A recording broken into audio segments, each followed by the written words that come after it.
आज हिमाचल प्रदेश मंत्रिमंडल की बैठक जो है मुख्यमंत्री श्री सुखविंदर सिंह सुक्खू जी की अध्यक्षता में संपन्न हुई है, जिसमें कोई लगभग 52 के करीब जो है विभिन्न डिपार्टमेंट्स के जो इश्यूज हैं वो लिस्ट किए गए और कैबिनेट की मीटिंग जो है वो लगभग 5-5.5 घंटे जो है वो कैबिनेट की मीटिंग के लिए है।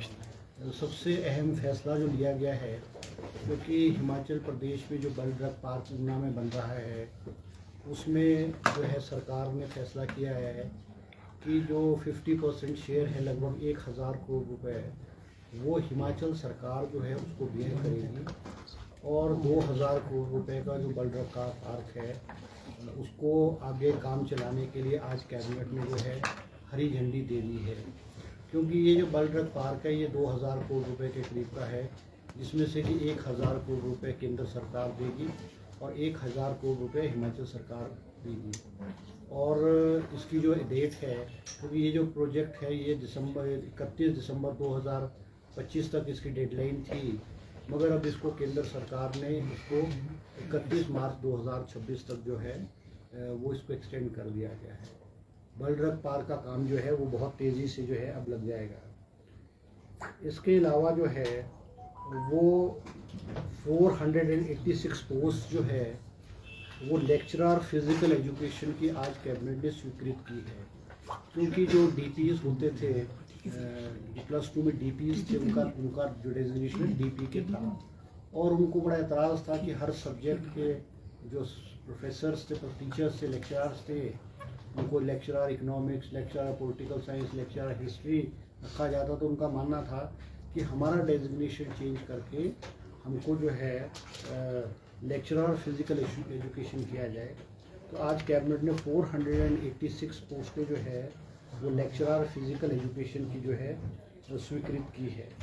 इसके अलावा 157 पोस्टें जो है supernumerary post of principal school cadre, 157 पोस्टें जो है स्कूल काडर के प्रिंसिपल की जो है वो कैबिनेट ने आज स्वीकृत की है, जिसको कि आने वाले समय में जो भी टीचर्स हैं उनको सीनियरिटी के आधार पे जो है इनको जो है भर दिया जाएगा। इसके अलावा जो है एक अभी जो मैं सोशल मीडिया में भी देख रहा हूँ कि एक सोशल मीडिया में कुछ लोगों ने और विशेष करके भारतीय जनता पार्टी के लोगों ने सोशल मीडिया पे कहा है कि जो सब्सिडी है हिमाचल प्रदेश के जो उपभोक्ताओं को बिजली की सब्सिडी दी जा रही है वो ख़त्म कैबिनेट ने की है। ऐसी सोशल मीडिया पे कुछ चैनल ने और कुछ लोगों ने सोशल मीडिया पे इस तरह की न्यूज़ को सर्कुलेट कर रहे हैं। मैं एक कहना चाहूँगा कि ये जो न्यूज़ है ये गलत है। ऐसा कैबिनेट ने कोई भी डिसीज़न नहीं किया है। ठीक है, आज जो बिजली की सब्सिडी दी जाती थी, क्योंकि जयराम जी जब मुख्यमंत्री थे और भारतीय जनता पार्टी की सरकार थी, इन्होंने जाते जाते जो है वो सब्सिडी जो है यूनिट्स है वो 125 यूनिट्स जो है फ्री कर दिए थे। मगर उसका जो बर्डन है, जो सब्सिडी का बर्डन है वो इनकी सरकार पे नहीं पड़ा। इनकी सरकार हटने के बाद जब भारतीय जनता पार्टी की सरकार गई और 2022 के आखिर में कांग्रेस की सरकार आई, मुख्यमंत्री सुखविंदर सिंह मुख्यमंत्री बने, 22-23 में भी इसका जो बर्डन है वो लगभग 900 करोड़ रुपए का जो भार है वो हमारी कांग्रेस की सरकार ने बियर किया है। और 23-24 में भी जो लगभग ये इलेक्ट्रिसिटी बोर्ड को 1000 करोड़ रुपए का इस एवज में जो फ्री फ्रॉम 1 यूनिट 125 यूनिट बिजली है वो हमारी गवर्नमेंट पे करेगी, क्योंकि इलेक्ट्रिसिटी बोर्ड की हालत बहुत ख़राब हो गई थी। आज इलेक्ट्रिसिटी बोर्ड की स्थिति ये है कि उनके पास कर्मचारियों को तनख्वाह देने के लिए पैसे नहीं हैं, उनको एक्सपेंशन बिजली के इंफ्रास्ट्रक्चर को, बिजली को और इम्प्रूव करने के लिए उनके पास पैसे नहीं हैं।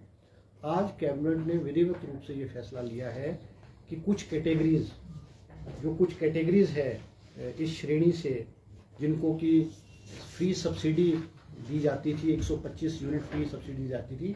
कैबिनेट ने आज फैसला लिया है कि जो लोग वेल ऑफ लोग हैं, अमीर लोग हैं, साधन संपन्न लोग हैं, उनको इस कैटेगरी से बाहर किया जाएगा, जिसमें कि क्लास 1 कर्मचारी हैं, क्लास 1 एंड क्लास 2 एम्प्लॉयज़ जो हैं वो बोर्ड के हैं, कॉरपोरेशन के हैं या गवर्नमेंट एम्प्लॉयज़ हैं, जिसमें कि आईएएस ऑफिसर हैं, आईपीएस ऑफिसर हैं, एचपीएस ऑफिसर हैं, HAS ऑफिसर्स हैं, IFS ऑफिसर्स हैं, HPFS ऑफिसर्स हैं, जुडिशियल ऑफिसर्स हैं, इन सबको आज के बाद जो है वो इलेक्ट्रिसिटी सब्सिडी नहीं मिलेगी। इसके अलावा जो गवर्नमेंट कॉन्ट्रैक्टर्स हैं, जो कि अपने आप को A कैटेगरी के कॉन्ट्रैक्टर्स हैं और B कैटेगरी के कॉन्ट्रैक्टर्स हैं, वो उनको भी ये जो सब्सिडी है इलेक्ट्रिसिटी सब्सिडी वो नहीं मिलेगी। इसके अलावा सारे ऑल इनकम टैक्स पेज, क्योंकि बहुत सारे शॉपकीपर्स हैं, बिजनेस कम्युनिटी के लोग हैं और बहुत सारे लोग हैं जो इनकम टैक्स भी देते हैं, वो भी इससे बाहर कर दिए जाएंगे। इसमें हमने ये कॉन्सेप्ट रखा है कि 1 फैमिली 1 मीटर, एक परिवार को एक ही मीटर पे सब्सिडी दी जाएगी। क्योंकि आज इलेक्ट्रिसिटी बोर्ड ने वो विस्तृत रूप से प्रेजेंटेशन जो है वो कैबिनेट को दिया है और उन्होंने बहुत सारे केसेस कोट किए कि एक फैमिली है, उसके पास उस बिल्डिंग में 3 फ्लैट्स हैं, 4 फ्लैट्स हैं, 6 फ्लैट्स हैं, उस 6 फ्लैट्स में उस मालिक के नाम से ही मीटर लगे हुए हैं, उस मालिक के नाम से मीटर लगे हुए हैं और वो सब्सिडी वो अवेल कर रहा है। जो रेंटेड एकोमोडेशन है, जो हिमाचल प्रदेश के बाहर के लोगों को दिया होगा या कोई एम्प्लॉयज़ है या कोई इस कैटेगरी के लोग हैं उनको दिया होगा, वो उसको अवेल करें। अब हमने आज कैबिनेट ने फैसला किया है कि वो जो मीटर है 1 मीटर है वो उसको आधार या फिर राशन कार्ड से लिंक किया जाएगा, ताकि जो वेल ऑफ लोग हैं, जो साधन संपन्न लोग हैं, अमीर लोग हैं, उनको ये सब्सिडी का लाभ ना है। क्योंकि आज हिमाचल प्रदेश जो है बहुत वित्तीय हालत संकट के दौर से गुजर रहा है। आज जहां हिमाचल प्रदेश की वित्तीय हालत ख़राब है, वहां इलेक्ट्रिसिटी बोर्ड को डे टू डे खर्चा चलाने की में भी दिक्कत आई। इसलिए आज एक विस्तृत रूप से हमने फैसला लिया है कि जो साधन संपन्न, well of, officers, income tax page, जो जिनको की सब्सिडी की जरूरत नहीं है, उनकी सब्सिडी विड्रॉ की है। और जो गाँव में रह रहा आम आदमी रह रहा है, IRDP का लोग है, गरीब लोग हैं, उनको ये सब्सिडी कंटिन्यू रहेगी। मैं स्पष्ट रूप से आपको मीडिया के माध्यम से कहना चाहूँगा, ये जिन कैटेगरीज का मैंने नाम लिया है उन कैटेगरीज की सब्सिडी विड्रॉ की गई है। बाकी सारे जो ग्रामीण क्षेत्र के लोग, गरीब लोग, IRD के लोग, ट्राइबल एरिया में लोग, हार्ड एरिया में जो लोग हैं, तो उनकी सब्सिडी जो है वो कंटिन्यू रहेगी। इसके अलावा जो है क्योंकि हमारा जो है अलग अलग डिपार्टमेंट में भी और पोस्टें क्रिएट की गई हैं, जिसमें हमारे एक GOIT का हमारा कैबिनेट सब कमेटी ने रिकमेंड किया था। हमारे हमीरपुर सबऑर्डिनेट बोर्ड्स में जो बहुत लंबे अरसे से जो रिजल्ट्स लटके हुए थे, कैबिनेट सब कमेटी ने जो है 903 कोड्स 903 और 939 कोड जो है वो कैबिनेट सब रिकमेंड किया। आज कैबिनेट ने उसको अप्रूवल दी है और हमीरपुर सबऑर्डिनेट सर्विस बोर्ड को कहा है कि ये दोनों कैटेगरीज ऑफ रिजल्ट्स हैं, उसमें जो है आगे जो है आगे जो है प्रक्रिया आरंभ करेंगे। इसके अलावा हमीरपुर राज्य चयन आयोग में 30 नई पोस्टें जो है वो क्रिएट की गई है और वो on the basis of settlement basis के आधार पर दूसरे डिपार्टमेंट्स में ली जाएगी, ताकि हमारे हमीरपुर सबऑर्डिनेट सर्विस बोर्ड में जो है वो जो पेंडिंग वर्क है और जो रिज़ल्ट की जो प्रोसेस है उसमें जो है तेज़ी आए। इसके अलावा 2 पोस्ट जो है district controller food and supply जो है वो फूड एंड सप्लाई डिपार्टमेंट में जो है वो आज कैबिनेट ने स्वीकृत की है।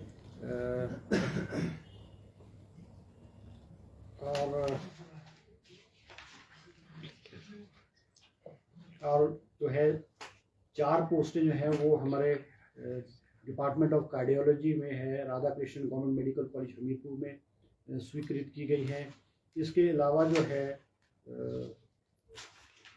जो BDO ऑफिस में BDO की जो है हमारे जो कार्डर स्ट्रेंथ है BDOs का वो 96 था, कार्डर पोस्ट BDOs की 96 पोस्ट थी और बहुत सारी पोस्ट ऐसी थी जो PO DRDA लगता था या और लेवल होते थे। तो ब्लॉक BDO की भी जो है वो नई 27 पोस्टें सेंक्शन की गई है, क्योंकि BDOs का कार्डर 96 पोस्ट का था, अब उसको बढ़ा करके 123 जो है 123 कर दिया गया है, 123 कर दिया गया है। इसके अलावा जो है और 2 पोस्टें जो है हिमाचल प्रदेश सचिवालय में जो है विधि विभाग में विधि अधिकारी अंग्रेजी व एक पोस्ट विधि अधिकारी इंग्लिश की जो है स्वीकृत की गई है। और इसके अलावा जो विद्या उपासक जो है, क्योंकि ईजीएस में जो है विद्या उपासक लगे हुए थे, 18 लोग हैं जिनको जो है अगेंस्ट द रूल जेबीटी की पोस्ट के अगेंस्ट जो है उनको एडजस्ट जो है वो कर दिया गया है। इसके अलावा जो है सिविल हॉस्पिटल शाहपुर में जो है एक मेडिकल ऑफिसर डेंटल और डेंटल हाइजीनिस्ट की जो है पोस्ट है, इसको भी क्रिएट किया गया है।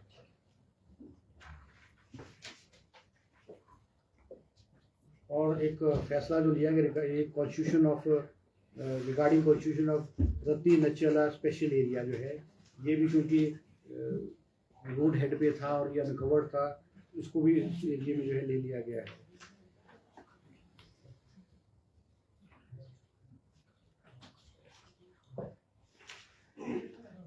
बाकी तो कोई ज़्यादा इम्पोर्टेंट इश्यूज नहीं है।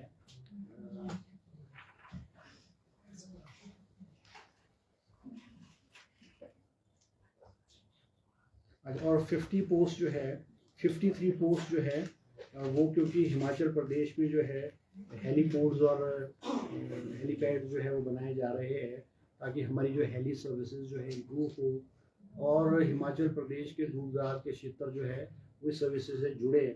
इस उसमें जो है 53 पोस्ट जो है वो अलग अलग कैटेगरीज की जो है तो वो हेलीपोर्ट्स पे जो है अंडर द स्कीम RCS उड़ान सेंक्शन की गई है।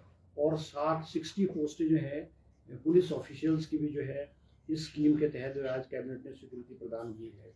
इसके अलावा जो है Radha Krishna government medical college Hamirpur में जो है और जवाहरलाल नेहरू मेडिकल कॉलेज चंबा में जो है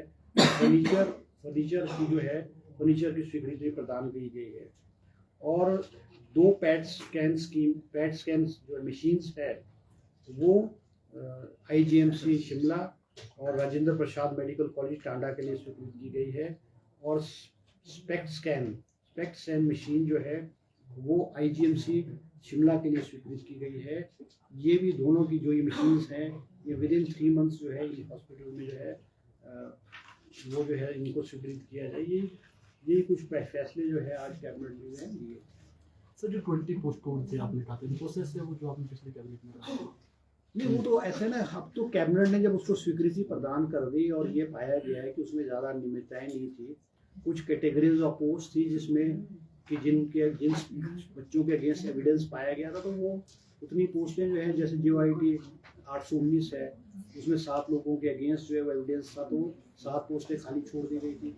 जो अलग अलग कैटेगरीज की और पोस्ट है उनमें हमने आज कैबिनेट ने उनको गो अहेड कर दिया है। अब उसमें जो डॉक्यूमेंटेशन का प्रोसेस है शुरू, अब JOIT 817 में डॉक्यूमेंटेशन चल रही है और अदर कैटेगरीज जो पोस्ट है उनकी भी डॉक्यूमेंटेशन वेरिफिकेशन के लिए जो है कमीशन को कह दिया गया है और जल्द ही जो इनके रिजल्ट जो है वो निकाल दिए। जो बिजली वाले जैसे गांव में किसी के परिवार से अगर कोई जॉब में है तो उनको देखो, मैंने अलग अलग कैटेगरीज का आपको बताया है कि वो राशन कार्ड या आधार कार्ड के साथ मीटर को जोड़ा जाएगा और अगर वो इनकम टैक्स पे ही होगा तो उस कैटेगरी से बाहर हो जाएगा। अब जिस तरह से मैंने आज विस्तृत रूप से आपको बताया कि बहुत सारे लोग जो है उन्होंने रेंट आउट किराए पे किया हुआ है। नहीं सर, उसमें भी पेज है कि मकान मालिक तो ठीक है, मकान मालिक के पास किराएदार है, कोई बेचारा दुकान में काम करता है, क्योंकि मीटर मकान मालिक के नाम होता है, तो वो कैसे उसको डिफाइन करेगा? नहीं, वो तो देखो ऐसा ना, वो तो जो इनकम टैक्स पे ही होगा, जो उस कैटेगरी में नहीं आएगा जिसकी इनकम कम होगी उसको तो सब्सिडी कंटिन्यू रहेगी। जो इनकम टैक्स पे ही होगा, इनकम टैक्स पे मीन जो इनकम टैक्स डिपार्टमेंट में रिटर्न फाइल करता है उस कैटेगरी में जो भी लोग आएंगे मीटर तो मकान मालिक के नाम नहीं, तो मकान मालिक है ना, मकान मालिक को अब देखो ऐसा ना कि क्योंकि प्रश्न ये है कि 1000 करोड़ रुपया जो है हिमाचल सरकार को इलेक्ट्रिसिटी बोर्ड को देना पड़ता है। अब जो वेल ऑफ लोग हैं, अब सरकार ने तो टॉप से सबसे शुरू किया है, मुख्यमंत्री को नहीं होगी, पूर्व मुख्यमंत्री नहीं होगी, मंत्री को नहीं होगी, MLA को नहीं होगी। इसमें जो हमने निकाले हैं वो लोग निकाले हैं जो वेल ऑफ लोग हैं, उच्च पदों पे बैठे हुए लोग हैं, उनको हमने इस कैटेगरी से निकाला है। और ये जो कैटेगरी निकली है कोई बहुत बड़ी लार्ज संख्या के लोग नहीं होंगे, एट द मोस्ट 10%, 15% या 20% ऐसे लोग होंगे, मगर 80% लोगों को आज भी हिमाचल प्रदेश में जो सब्सिडी है 125 यूनिट फी सब्सिडी वो कंटिन्यू रहेगी। हमने तो ये शुरुआत की है कि जो वेल ऑफ है, मिनिस्टर है, एक्स MLA है, चीफ मिनिस्टर है, OD chairman, vice chairman of board और कॉर्पोरेशन है, IAS ऑफिसर्स हैं, IPS ऑफिसर्स हैं, अब इनकी कैटेगरी चाहिए 20,000 है या 50,000 होंगे, 1 लाख होंगे। और जो वेल ऑफ लोग हैं जो इस पैसे को, उनको सब्सिडी की जरूरत नहीं है, उनको सरकार या इलेक्ट्रिसिटी को सब्सिडी क्यों दे? तो ये बातें, इसमें जो गरीब लोग हैं, आम आदमी है, IRDP का व्यक्ति है, क्लास 4 एम्प्लॉय है, क्लास 3 एम्प्लॉय है, वो इस कैटेगरी में नहीं आएंगे, वो इस कैटेगरी में नहीं आएंगे। सर एक बात तो सर 300 यूनिट की बिजली देने की भी बात की, जो गारंटी दी, उसका क्या होगा सर? नहीं, देखो जो हमने कमिटमेंट्स की थी जी, हमने ये कभी भी नहीं कहा था कि हम फर्स्ट मंथ या फर्स्ट ईयर में इनको पूरी करेंगे। हमने OPS की बात की थी, हमने OPS पहली कैबिनेट मीटिंग में करने की बात की थी, हमने फर्स्ट कैबिनेट मीटिंग में OPS को लागू किया। हमने कहा कि हम हिमाचल प्रदेश की महिलाओं को 1500 रुपये पेंशन देंगे। मुख्यमंत्री जी ने दूसरे बजट में महिलाओं को 1500 रुपये पेंशन जो आरम्भ कर दी है। आज हिमाचल प्रदेश की जितनी भी महिलाओं ने फॉर्म भरे, आज उनको 3-3 महीने की 4,500 रुपये के हिसाब से पेंशन मिल चुकी है। ठीक है, हमने जो कमिटमेंट्स की हैं, हमारे जो वायदे किए हैं, हम उनको करेंगे, मगर आज प्रदेश की वित्तीय हालत इस प्रकार की नहीं है कि ये सिस्टम कोलैप्स हो जाए, तो उससे किसी का भला थोड़ी होगा। आज हमको रिसोर्स मोबिलाइजेशन तो करना पड़ेगा। आज हमको उस वर्ग को जिसको जरूरत नहीं है, जो वेल ऑफ है, साधन संपन्न लोग हैं, उनको तो जो ये सब्सिडीज है या फैसिलिटीज है, उससे लेकर के हमें गरीब को तो देनी है ना। हमको गरीब को तो कंटिन्यू करना चाहिए। आज हिमाचल प्रदेश में जो ग्रामीण क्षेत्र में लोग हैं, गरीब आदमी हैं, जो साधन संपन्न नहीं है, वो उनको तो कंटिन्यू रहेगी। सर राज्य में कितने हैं टैक्स पेयर्स और कितना इससे वित्तीय घाटा कम हो जाएगा हमारा? देखो, अब ये तो एक्चुअल हमें नहीं पता कितने टैक्स पेयर है, मगर जो टैक्स पेयर होगा वो वही होगा जो वेल ऑफ होगा। गरीब आदमी तो इनकम टैक्स के रिटर्न फाइल नहीं करता है, वो तो वेल ऑफ आदमी इनकम टैक्स रिटर्न फाइल करता है। नेताओं को बाहर निकाला सबसे पहले तो इसमें। और फिक्र हमेशा मेरे साथ रहता है। भूषण ज्वेलर्स, अनमोल रिश्तों के लिए।